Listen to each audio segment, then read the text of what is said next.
ایک عجیب واقعہ لکھا ہے کتابوں میں. ایک بیوہ عورت تھی، اس کے 2 بچے تھے، یتیم تھے. ماں اپنی بیچاری گھر میں محنت مزدوری کی، حلال کی کمائی سے اپنے بچوں کی پرورش کرتی تھی. یہ بچے نماز کے وقت مسجد میں جاتے. اب بچوں کو تو کوئی بھی کھیل چاہیے، تو یہ بچے جہاں مصلیوں کے جوتے اترتے تھے وہاں کھیلتے تھے دونوں بھائی. اور ان کا کھیل کیا تھا؟ وہ جوتوں کی تقسیم کرتے تھے، یہ جنتی کا، یہ دوزخی کا، یہ جنتی کا، یہ دوزخی کا. جوتے ایسے تقسیم یہ کھیلتے تھے. لوگوں کو بہت تعجب ہوا، ابھی یہ کس کے ہیں؟ یہ کوئی کھیل ہے؟ بھاگ جاؤ. تھوڑے بھاگ گئے، پھر نماز کھڑی ہوئی، پھر آئے، یہ جنتی کا، یہ دوزخی کا، یہ جنتی کا. ایک آدمی تھا مصلیوں میں، اس نے کہا کہ دیکھو بچے کی بات یہ ہے کہ اگر ضد پر آ جائے گا تو جتنا تم منع کرو گے اتنا یہ کرے گا. جتنا تم 3 آدمیوں کی ضد مشہور ہے نا، 3 کی ضد بہت مشہور ہے، بال ہٹ، تیریا ہٹ اور راج ہٹ. یہ 3 ہٹیں اور 3 ضدیں بہت مشہور ہے، یاد رکھنا. بال ہٹ بچے کی ضد، تیریا ہٹ عورت کی ضد، اور راج ہٹ حکومت کی ضد. حکومت اگر ضد پر آ جائے، نہیں، مائی آرڈر، مائی شپ، مائی آرڈر. ایسے عورت اگر ضد پر آ جائے اور ایسے بچہ ضد پر آ جائے. اسی لیے یوں کہ جب کوئی ضد پر اڑ جاتا ہے تو بڑی بڑی خیر سے محروم ہو جاتا ہے. یہ ابو جہل، ابو لہب، عتبہ، شیبہ، یہ سب اپنی ضد میں مارے گئے.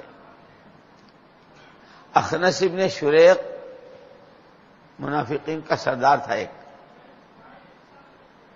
اخنس ابن شریق. یہ ابو جہل، ابو لہب وغیرہ حضور اکرم صلی اللہ علیہ وسلم کو جھٹلانا، آپ کے لیے آپ کے خلاف اسکیمیں بنانا، جو مکے میں آوے ان کو روکنا، خبردار ان کی بات مت سننا، یہ ہو.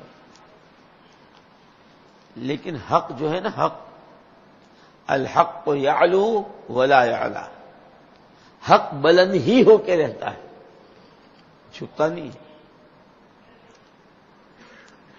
حضور اکرم صلی اللہ علیہ وسلم جب قرآن پڑھتے تھے تو دل کھینچتے تھے.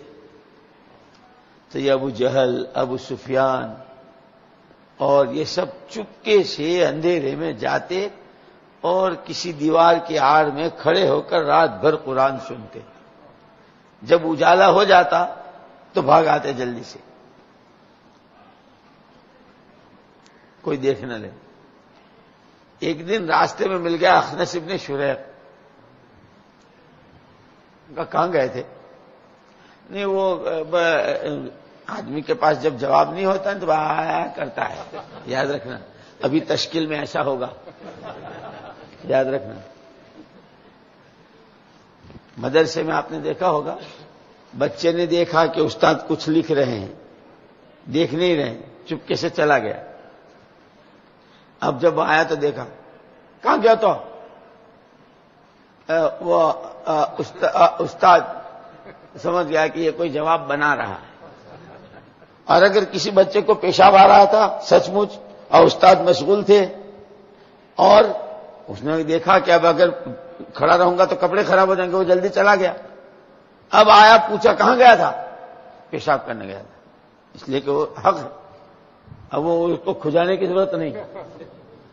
4 مہینے کے نام لکھوانے کے وقت آدمی جب کھجاتا ہے نا کہ وہ مول صاحب وہ میں تو میرا ارادہ ہے، میرا بھی ہے، یہ جو تھوک نگلتا ہے اور ادھر ادھر کی کرتا ہے نا، وہ سمجھتا ہے کچھ کر رہا ہے، اندر ہے نہیں. اس لیے ذرا چوکنے رہی، اب ایسا مت کریے. تو اخنس ابن شریق نے پوچھا کہ سچ سچ بتاؤ تم کہاں سے رہے ہو؟ بھائی کیا کریں، وہ روز اعلان ہوتا ہے بیان ہوگا تو بیٹھ گئے تھے. 4 مہینے چلا گیا میں. اس نے کہا ابو جہل نے کہ بات یہ ہے کہ کہ محمد صلی اللہ علیہ وسلم جب قرآن پڑھتے ہیں تو دل کھینچتا ہے، تو میں قرآن سننے گیا تھا، تو اس نے یوں کہا کہ تمہیں شرم نہیں آتی؟ دن بھر تو تم ان کی مخالفت کرتے ہو، جو مکے میں کسی راستے سے آتا ہے اس کو بھی کہتے ہو خبردار اس کی بات مت سننا، اور رات کو اندھیرے میں تم یہ کرتے ہو، تو اگر تمہاری پبلک کو پتا چلے گا تو پبلک تمہارے پر تھوکے گی نہیں؟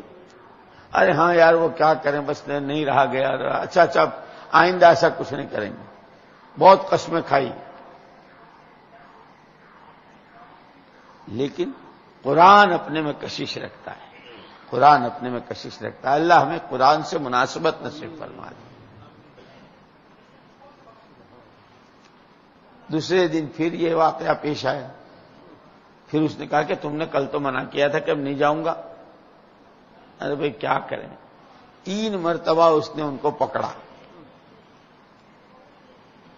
اس نے کہا کہ بات اندر کی کیا ہے وہ ذرا معلوم کرنی چاہیے۔ کہا یوں راستے میں تو یہ بتائیں گے نہیں، ذرا گھر جا کر کے اپوائنٹمنٹ لے کے جب بات کرتے ہیں نا تو اچھی بات ہوتی ہے۔ تو گھر گیا، سچ سچ بتا دو تمہاری کیا رائے۔ اس نے کہا کہ سچی بات یہ ہے کہ محمد ابن عبداللہ اللہ کے رسول ہیں جیسا وہ کہہ رہے ہیں، اور جو کچھ وہ پڑھ کر سناتے ہیں وہ اللہ ہی کا کلام ہے، نہ کسی شاعر کا نہ کسی ساحر کا، پکی بات ہے۔ تو اس نے کہا کہ پھر تم مانتے کیوں نہیں ہو؟ ان کو رسول مان لو، قرآن کو اللہ کی کتاب مان لو۔ تو اس نے یوں کہا کہ بات یہ ہے کہ ابھی تک ہمارے اور ان کے خاندان کا مقابلہ چل رہا ہے، وہ کہتے ہم بڑے باپ کے، ہم کہتے ہم بڑے باپ کے، دونوں کا مقابلہ چل رہا ہے، اور ابھی تک مقابلے میں دونوں بالکل برابر برابر ہیں۔